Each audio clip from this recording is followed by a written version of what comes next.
Mr. Brahma, Dr. Mitra, Mr. Dasgupta, Mr. Bhuyan, distinguished guests. This short documentary today actually depicts the effect and impact of illegal migration from Bangladesh into Northeast, and specifically Assam today. So what we show is the facts of demographic change, the effect on 5 different places in Assam, starting from the westernmost districts of Dhubri to the middle of Assam. And the manner in which the infiltration has taken place has also submerged the indigenous Muslim identity, because Assamese Muslims, who are constituted on 8-10%, are now being submerged also by massive influx and infiltration from Bangladesh. So a manner in which it has also affected the indigenous Muslims. Now, the reason why we've given the title Silent Genocide is because it is obviously not apparent genocide or any physical deaths which have taken place. But what this infiltration has resulted is in retreat of indigenous populations from their areas. They are having to leave their traditional habitations and move away from where influx has taken place, which you will see from the film. Now, the film will depict what is happening on the ground, what are the facts of demographic change, what are the implications of this demographic change, and the manner in which, and the implications for the future in terms of what it portends for the state, as also the measures that we propose and that we suggest should be taken in this connection. But there is a huge backdrop to this. The backdrop being that infiltration is nothing new to the northeastern Assam. It had happened prior to independence, has continued after independence. There are various measures taken to stop this. So before the backdrop to this is, I would like to give you a bit of a brief factual and legal background to this, so that it will enable you to understand what the film is all about. Now, as you are all aware, that we had a 6-year-old agitation between 79 to 85, which resulted in the Assam Accord of 1985, and that was entirely due to massive influx. Under the Assam Accord, it was a tripartite accord between the state government, the central government, and the student bodies representing the people of the state. And what was arrived at was that we, the people of Assam, accepted infiltrators from Bangladesh to be given citizenship up to 25th of March 1971. Now, for the rest of India, anybody coming in from erstwhile Pakistan or Bangladesh was granted citizenship for those who came until 19th of July 1948. By signing the Assam Accord, we accepted 25th of March 1971. That is, we accepted 23 years additional burden of immigrants from Bangladesh, as opposed to the rest of the country. But 30 years down the line, even though the central government has admitted that there are more than 50 lakh migrants in 2001, which constitutes about 20% of our population, only 2,500 have been detected and deported till date. And they are increasingly, and the influx continues to increase at an increasing rate on a daily basis. And in fact, in this intervening period, the sole reason for which nothing has happened is entirely due to the politics of votes over here. Because as it is in India, we have 525 ethnic communities. In the Northeast alone, we have 247 of those 525. So therefore, as a vote constituent or as a vote proportion, no single community can be banked upon. So the immigrants constitute therefore a very large chunk which can be relied upon, and have therefore been consistently nurtured by the political class over the years. And this is in spite of the political color of the governments that have come and gone over the years. Because even the government that we elected in 85, which had come on this platform, actually lost their way in this process. Now, in this result, because what has happened is the legalities of it, because there are a few lawyers over here, so I may sort of also expound on what the legalities were in this process were. Even though the Assam Accord of 1985 says that those coming after 25th of March 1971 would be detected and deported, nothing happened. This is because simultaneously along with that accord, a separate act was brought in, an Illegal Migrants Detection of Tribunal Act, under which the onus of proving whether a person was a foreigner or not was given on the complainant, which is opposed to what the Foreigners Act does for the rest of the country. So when the Foreigners Act in India says that if I say that you are a foreigner and you have to prove that you are not one, in Assam the converse was the result. And that act was on the statute book for 22 years, from 1983 to 2005, until it was set aside by the Supreme Court. And the Supreme Court set it aside in a very stinging judgment by Justice Mathur, who very clearly said that this is what is happening in Assam is nothing but an aggression upon the state of Assam as well as upon India. It is a situation akin to Article 355 of internal disturbances, and therefore requires imposition of emergency and requires emergency measures to be taken. But that is what the Supreme Court says, and that is how it remained, because even after the act was set aside, the state government and then the then central government brought in another legislation to the back door, where they reinstated the act in the same, in some other form, which was again set aside by a judgment of Justice Sinha in 2006. Thereafter, the process of in some form as to what has to be done, what has not to be done, the blame would be laid. They would say, we will update the National Population Register, we will do various things. It is in that backdrop that a few of us thought that what should we do? Because after all, we have left it to governments. Governments have done nothing. So therefore, what is it that we as citizens can do? So about 2-3 years ago, I would say 2.5-3 years ago, we started an effort. We said that instead of leaving it to government, let us invoke the legal processes. Let us invoke the legal processes and mobilize the public to therefore take the initiative themselves. So that is how Prabhajan Virodhi Manch came to be formed, and Prabhajan actually means, Prabhajan in Assamese means infiltrators. So therefore Prabhajan Virodhi Manch is forum against infiltrators. So we started off with this endeavor because after all, if you were to tell the public that you have to motivate them and then they have to file complaints, we ourselves thought that we should first do the process ourselves and then see where it takes us. So we identified 2 assembly constituencies which were in migrant interface area, where migrants were coming into domination. We gathered the electoral rolls from there. We took out the 71 rolls at the basis, because there we deemed that they were foreigners, that they were citizens, and subsequently the new additions would be, therefore, be suspected foreigners against whom we could file complaints, and who they would then accordingly have to prove that they were not foreigners. So that, but we could have very well done this effort ourselves, but the constituencies that we chose actually were very underdeveloped and backward. So it took us a while to us to motivate the people, but we wanted that they should do it themselves, because the long-term measure for all of us is to protect our own land and our own area. So that was the way we planned it, and that was the way we wanted it to do. And that endeavor has started, and we have gathered names as far as this part is concerned. The other part was that a lot of these Bangladeshis come and illegally occupy and encroach upon government lands, forest lands, and grazing lands. In fact,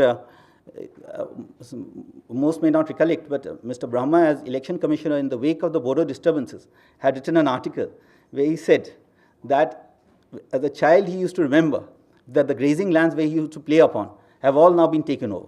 And now, with increasing indigenous population, we actually have no other place to go, and there is increasing influx from there.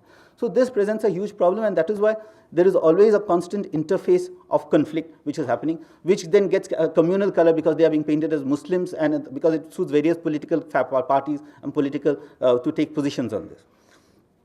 Now, in this endeavor of our having started this exercise, we actually realized that what an uphill task it was for us, because the government was very strongly ranged against us, and because the mindset was such. Firstly, the mindset of the IMDT continued. People thought that nothing could be done, because 22 years, if you cannot take any action, because even though there were 50 lakhs between 83 to 85, only 1,491 were detected and reported. And since 85 till now, only 2,500. So against a population of 20%, all measures have been taken to protect them, erect all kinds of statutory barriers and policy barriers to protect them. So the first difficulty that we faced was in registration of our organization. When we went to get our organization registered about a year ago, we went to the registrar's office. Other organizations are not registered, but we wanted to do a transparent thing, because we wanted to also do, if we were to have a public scrutiny and public funding and all the like, so we thought it should be better if we were registered, so we are in line with the law. What happened was, the moment our treasurer went, there was a person who obviously was of Bangladeshi origin in the dealing assistance office, who said that you name it Prabhajan Unnayan Manch rather than Prabhajan Virodhi Manch. So he comes back, then I am in Delhi, then he tells me, then I say, all right, now you go and meet his boss, the registrar. The registrar goes and says, oh, this is a very controversial name, there's nothing I can do about it. This is because administration is always aligned politically the way with the political government is and the kind of messages that they send out. So then he said it's a very controversial name. Then I said, all right. Then I started writing letters on my letterhead to them, saying that I wrote to the registrar saying that you have said this is a very controversial name. So how can you say it's controversial? Because the law, you are going against the law. Then what he did was he took the easy route out for a bureaucrat. He referred it to his senior, who was the Commissioner of Finance. Now then I wrote to him saying that you are the registrar of societies under the power, under this act, it's only you have the power. You cannot abdicate to someone else's house. He may be superior to you in the hierarchy, but certainly not in terms of the act. So then nothing happened. Then I wrote to the chief secretary, this is the way your officers are behaving. So if you want to know, then I'll probably file this letter in the ongoing cases in the Supreme Court to show that the Assam government is not serious about it. So then finally we got our registration. So the registration itself was such a big hurdle. Then after that, what we did was in terms of, now again, land grabbing.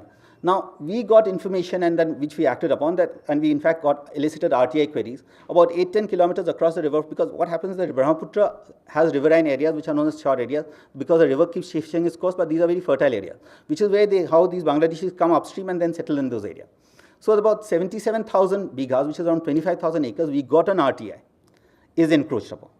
Now, but that encroached upon land, which is obviously everybody is illegal and encroachers, has 33 government schools, 3 health centers, and most importantly, 25,000 voters. Now, the organizations that we are working in, this is in Mangaldoi parliamentary constituencies across the river.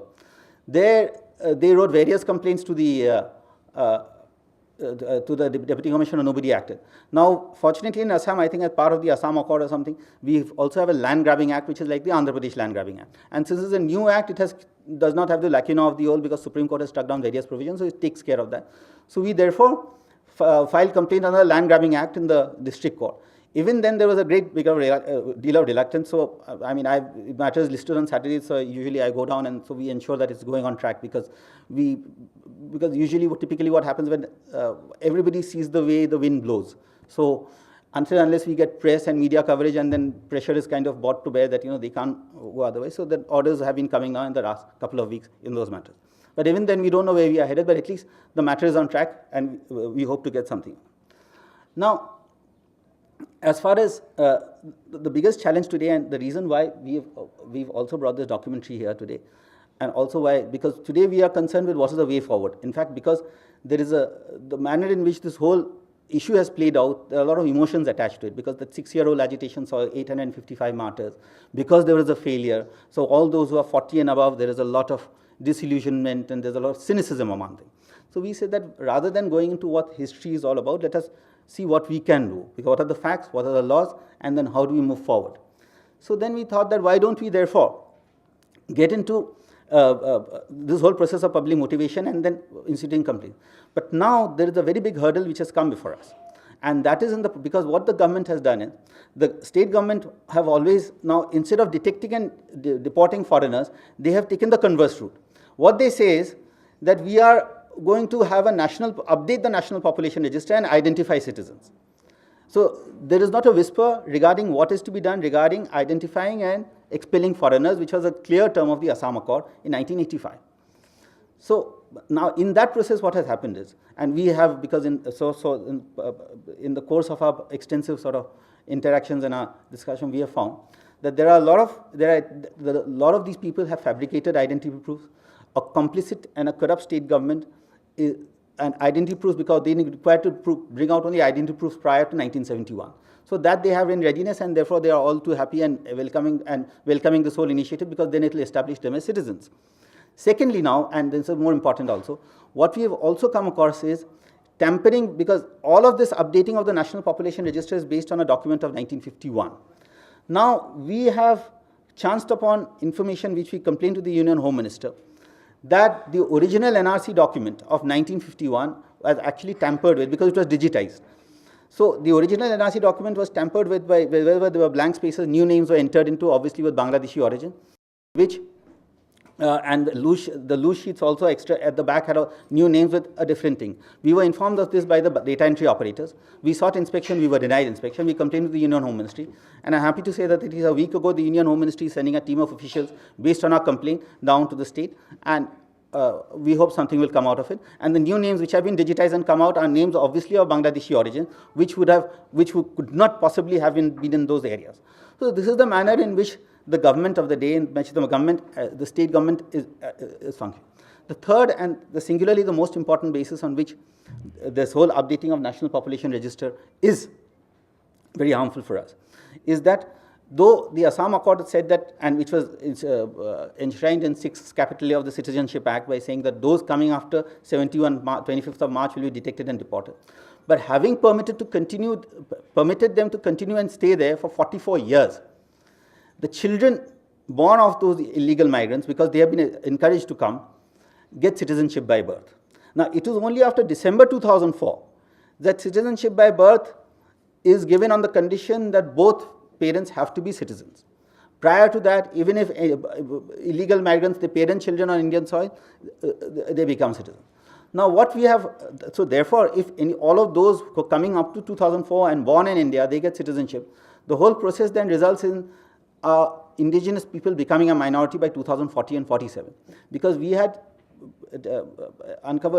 discovered two studies, which you will see in the film, that in and these studies were based on population growth under 2001 and influx.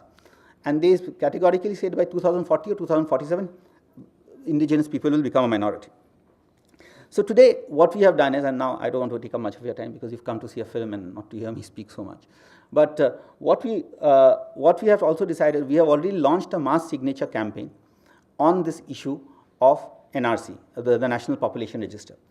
A national campaign, because today it is very important for the people of Assam to feel that the rest of the country also shares their anguish, the rest of the country also shares, and therefore, if in today's times of electronic media, communication, social media and all, we can probably generate enough momentum on this to ensure that at least the measures that we seek on the National Population Register, firstly, that the condition for citizenship by birth requiring both parents to be citizens, if made effective from 3rd of December 2004, for Assam should be made retrospective, aligned with 25th of March 1971, because it was already amended retrospectively for Assam.